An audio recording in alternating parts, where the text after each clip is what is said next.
টানা বৃষ্টি ও ভারতের ঢলের পানিতে ফেনীর মুহুরী, কহুয়া ও সিলোনিয়া নদীর বন্যা নিয়ন্ত্রণ বাঁধের ৩৬টি স্থানে দেখা দেয় ভাঙন। এতে গত মঙ্গলবার জেলার পরশুরাম ও ফুলগাজী উপজেলার নিচু ও নদী তীরবর্তী এলাকা প্লাবিত হয়। ধীরে ধীরে এসব এলাকার পরিস্থিতি স্বাভাবিক হতে শুরু করেছে। তবে ছাগলনাইয়া, ফেনী সদর ও দাগনভূঞা উপজেলার কিছু অংশে এখনও লোকালয়ে পানি জমে রয়েছে। এবার মুহুরী, কহুয়া ও সিলোনিয়া নদীর বন্যা নিয়ন্ত্রণ বাঁধের পরশুরামে ১৯টি ও ফুলগাজীতে ১৭টি স্থান ধসে গেছে। গেল বছরের বন্যায়ও জেলার ৩ নদীর বন্যা নিয়ন্ত্রণ বাঁধের শতাধিক স্থানে ভেঙেছিল।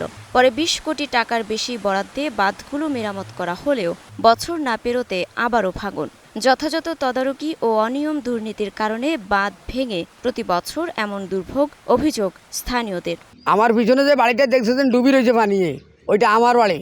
আমি ৪-৫ দিন ধরেই আশ্রয় কেন্দ্র ছিলাম, সেখান থেকে আসি এক ঘরে আশ্রয় নিছি, তাও বাড়িতে যাইতে আরও অন্তত ১৫ দিন লাগবে। আমার বাড়ির উত্তর পাশে ফার্স্টটা ভেঙে গেছে, ঘরের নিচের মাটিগুলো চলে গেছে, আমার আসবাবপত্রগুলো চলে গেছে।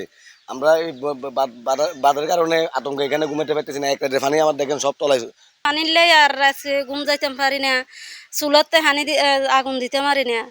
পানি নেমে যাওয়ার পর বাঁধের ভাঙন অংশের মেরামত কাজ শুরু হবে বলেন পানি উন্নয়ন বোর্ডের কর্মকর্তা। ওয়েদার ফোরকাস্টিং ভালো থাকে, ৭ দিন ১০ দিনের গ্যাপ পাওয়া যায়, সেক্ষেত্রে অনেকগুলা ভাঙন আমরা বন্ধ করে ফেলব। আর বেশ বড় বড় কিছু ভাঙন হয়েছে, ৪০ মিটার, ৬০ মিটার, ৭০ মিটার।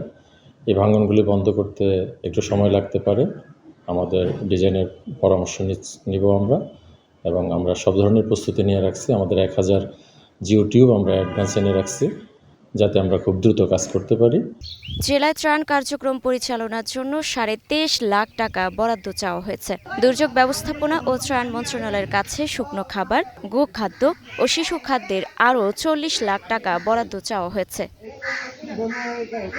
মুক্তা আক্তার, স্টার নিউজ।